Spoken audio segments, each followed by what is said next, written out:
Hello everyone, आप लोग का बहुत बहुत स्वागत है स्टडी पॉइंट यूट्यूब चैनल पर। I welcome you all to study point. और आज के इस पर्टिकुलर वीडियो सेशन में हम लोग डिस्कस करने वाले हैं जीके के कुछ बहुत ही इंपॉर्टेंट 20 क्वेश्चन जो कि आपके आने वाले एग्जाम के लिए इंपॉर्टेंट है।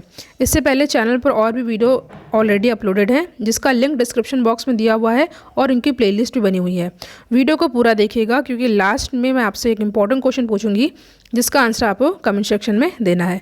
तो चलिए हम लोग अपना आज का डिस्कशन स्टार्ट करते हैं। 20 में आपके कितने क्वेश्चन सही हुए कमेंट सेक्शन में ज़रूर बताइएगा। अगर आपको किसी भी क्वेश्चन में डाउट हो तो ज़रूर पूछेगा। अगर आप चाहें तो टेलीग्राम चैनल से जुड़ सकते हैं जिसका लिंक डिस्क्रिप्शन बॉक्स में दिया हुआ है और इसका PDF भी आप वहाँ से डाउनलोड कर सकते हैं।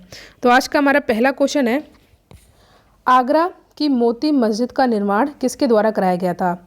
Moti Masjid of Agra was built by, तो ये कराया गया था शाहजहाँ के द्वारा। ठीक है, शाहजहाँ के द्वारा। तो यहाँ पे ऑप्शन बी हो जाएगा हमारा सही आंसर। देखिए कुछ फैक्ट आपको याद कर लेना है। आगरा की मोती मस्जिद का निर्माण शाहजहाँ द्वारा करवाया गया था और दिल्ली की जो मोती मस्जिद है उसका निर्माण जो है औरंगजेब द्वारा करवाया गया था। ठीक है, और फतेहपुर सीकरी का जो बुलंद दरवाज़ा है उसे अकबर ने बनवाया था और दारा शिकोह ने सर्रे अकबर के नाम से उपनिषदों का अनुवाद कराया था। तो इस क्वेश्चन से आपको रिलेटेड सारे फैक्ट याद कर लेने हैं। नेक्स्ट क्वेश्चन है आपके सामने, डैश डेटा बुक भारत में जानवरों, वनस्पतियों और कवकों की दुर्लभ और लुप्तप्राय प्रजातियों के दस्तावेजीकरण के लिए स्थापित एक राजकीय दस्तावेज है। The dash data book is the state document established for documenting rare and endangered species of animal, plant and fungi in India। तो इसका सही आंसर हो जाएगा option number C, red data book. ठीक है, IUCN की रेड लिस्ट में लुप्त हो रहे जीवों की प्रजातियों तथा उनके कारणों का उल्लेख किया जाता है। तो option C is our correct answer. Our next question is, निम्न में से किस जाति स्पीसीज में बाह्य निषेचन होता है? In which of the following species does external fertilization take place? There is 4 option given, hen, cat, frog या snake। And the correct answer of the question is frog. ठीक है, मेढक।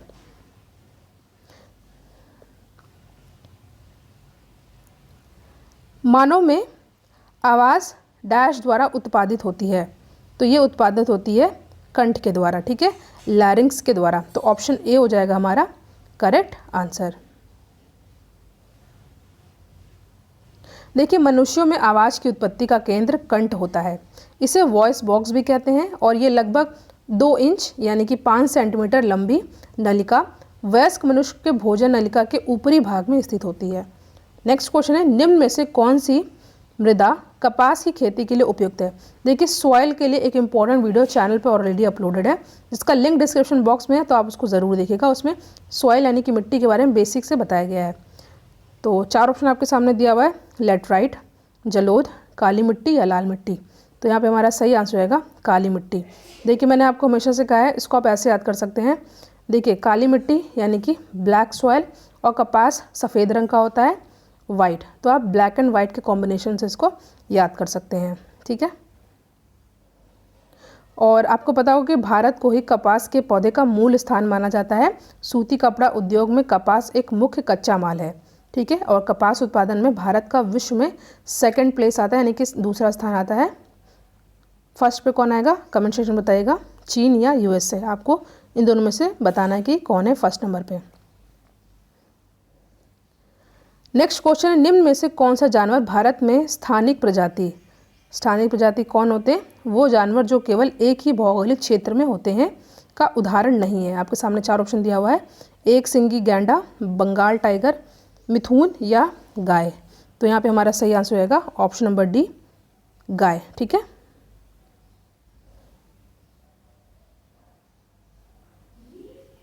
नेक्स्ट क्वेश्चन है आपके सामने, भारत का सबसे बड़ा बॉक्साइट उत्पादक राज्य कौन सा है? ये भी क्वेश्चन इंपॉर्टेंट है, ऐसे क्वेश्चन भी एग्जाम में पूछे जाते हैं 1 से 2। उड़ीसा, उत्तर प्रदेश, मध्य प्रदेश या तमिलनाडु। और यहाँ पे हमारा सही आंसर रहेगा उड़ीसा जो है भारत का सबसे बड़ा बॉक्साइट उत्पादक राज्य है। ठीक है, और बॉक्साइट जो है एल्युमिनियम का एक अयस्क होता है, ओर होता है। ठीक है, और यही विश्व में एल्युमिनियम का मुख्य स्रोत भी है। इसका सर्वाधिक उत्पादन उड़ीसा में होता है। ठीक है, तो ऑप्शन नंबर ए हो जाएगा हमारा सही आंसर। मोस्ट इंपॉर्टेंट क्वेश्चन, ये भी क्वेश्चन बहुत इंपॉर्टेंट है। निम्नलिखित में से किस प्रकार का कोयला उच्चतम गुणवत्ता का होता है? लिग्नाइट, पीट, बिटुमिनस या एंथ्रेसाइट? तो यहाँ पे हमारा सही आंसर हो जाएगा ऑप्शन नंबर डी, एंथ्रेसाइट। ठीक है। Which of the following type of coal is coal of the highest quality? ठीक है, हाईएस्ट क्वालिटी का कोल कौन सा होता है? ये होता है एंथ्रेसाइट। ऑप्शन डी हो जाएगा हमारा सही आंसर। एंथ्रेसाइट के बाद कौन सा आता है? बिटुमिनस आता है और लिग्नाइट फिर पीट। ऐसे आप लोग याद कर सकते हैं, ABLP। ठीक है, एंथ्रेसाइट, बिटुमिनस, उसके बाद आपका लिग्नाइट, देन पीट। फर्स्ट पर आता है ए वाला, then B, then L, then P. Next question है, निम्नलिखित में से पंजाब का कौन सा प्रसिद्ध वाद्य यंत्र लकड़ियों की कई छड़ियों से मिलकर के बना होता है? तो यहाँ पे हमारा सही आंसर हो जाएगा चिक्का। ठीक है, चिक्का। ये भी इंपॉर्टेंट क्वेश्चन है, ऑप्शन सी हो जाएगा हमारा सही आंसर। नेक्स्ट क्वेश्चन है, विश्व स्वास्थ्य दिवस प्रतिवर्ष कब मनाया जाता है? तो विश्व स्वास्थ्य दिवस प्रतिवर्ष मनाया जाता है 7 अप्रैल को। ठीक है, विश्व स्वास्थ्य संगठन यानी कि WHO 7 अप्रैल को विश्व स्वास्थ्य दिवस के रूप में मनाता है और इस दिन लोगों को अपने स्वास्थ्य के प्रति जागरूक रहने का संदेश दिया जाता है।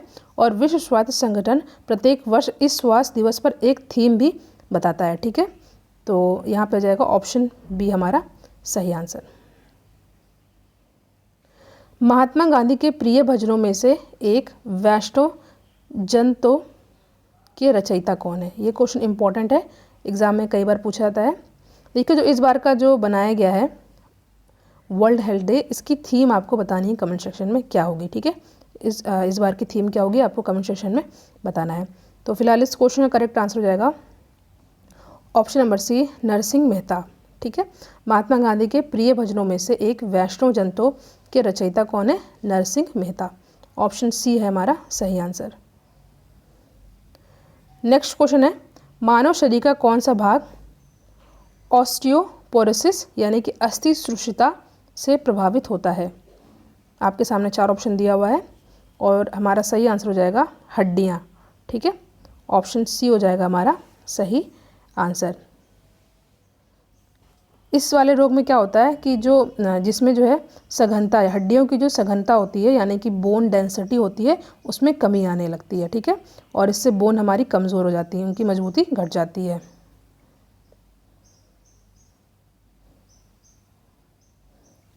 किसने मगध की राजधानी राजगृह से पाटलिपुत्र स्थानांतरित किया था? आपके सामने 4 ऑप्शन है। मैंने आपसे कहा था मैं आपसे एक क्वेश्चन पूछूंगी जिसका आंसर आपको कमेंट सेक्शन में देना है। तो आपको बताना है कि किसने मगध की राजधानी राजगृह पाटलिपुत्र से स्थानांतरित की थी। नेक्स्ट क्वेश्चन पे हम लोग आते हैं।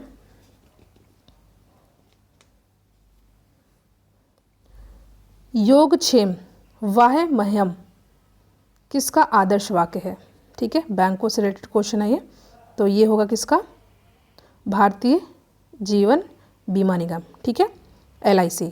ठीक है, इसकी स्थापना कब हुई थी LIC की? 1956 में।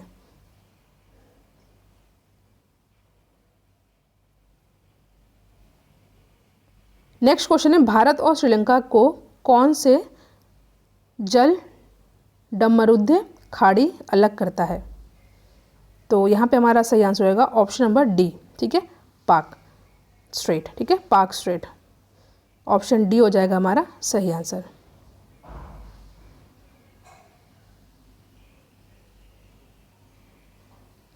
नेक्स्ट क्वेश्चन है, 1662 ईस्वी में पुर्तगाल के राजा ने इंग्लैंड के चार्ल्स द्वितीय को कौन सा भारतीय तटीय शहर दहेज के तौर पर उपहार में दिया था? मुंबई, पुडुचेरी, कोलकाता या गोवा? तो यहाँ पे हमारा सही आंसर होगा मुंबई। ऑप्शन ए है हमारा सही आंसर। नेक्स्ट क्वेश्चन है, किस भारतीय दार्शनिक विचारक को 1893 में शिकागो में आयोजित विश्व धर्म संसद में अपने संबोधन के लिए याद किया जाता है? राजा राम मोहन राय, स्वामी विवेकानंद, सर्वपल्ली राधाकृष्णन या रामकृष्ण परमहंस? तो यहाँ पे हमारा सही आंसर होगा option number B, Swami Vivekananda. याद कर लीजिएगा 1893 में, कहाँ पर? शिकागो में। ठीक है, सर्वपल्ली राधाकृष्णन ये जो है हमारे सेकेंड क्या थे? सेकेंड हमारे प्रेसिडेंट थे। ठीक है, तो ऑप्शन सी हो जाएगा हमारा सही आंसर, और फर्स्ट वाइस प्रेसिडेंट थे।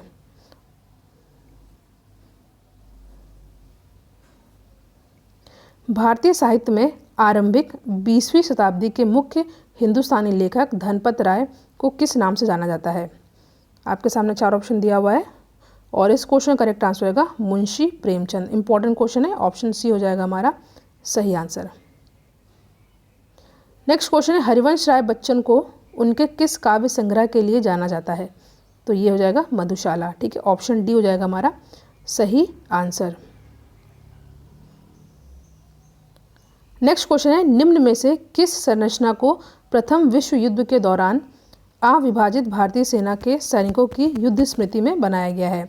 Gateway of India, India gate, Buland Darwaza या लाहौरी गेट? तो यहाँ पे हमारा सही आंसर होगा option number B, India gate. ठीक है, नई दिल्ली के राजपथ पर स्थित इंडिया गेट को प्रथम विश्व युद्ध के दौरान अविभाजित भारतीय सेना के सैनिकों की युद्ध स्मृति में बनाया गया है। इसे मूल रूप से अखिल भारतीय युद्ध स्मारक कहा जाता है। ठीक है, और इसका डिज़ाइन सर एडवर्ड लुटियंस ने तैयार किया था। सभी फैक्ट आपको याद कर लेना, ऑप्शन बी हो जाएगा हमारा सही आंसर। नेक्स्ट क्वेश्चन इंपॉर्टेंट है, किसकी आत्मकथा का शीर्षक गोल है? तो ये है मेजर ध्यानचंद। ठीक है, ऑप्शन ए हो जाएगा हमारा सही आंसर। आज का लास्ट क्वेश्चन है हमारा, वर्ल्ड वाइड वेब के आविष्कारक कौन है? Who is the inventor of the world wide web? And the correct answer of the question is Tim Berners Lee. ठीक है, टिम बर्नर्स-ली, ऑप्शन डी हो जाएगा हमारा सही आंसर। तो जो क्वेश्चन मैंने आपसे पूछा है उसका आंसर आप कमेंट सेक्शन में ज़रूर दीजिएगा और thank you so much for watching. Thank you.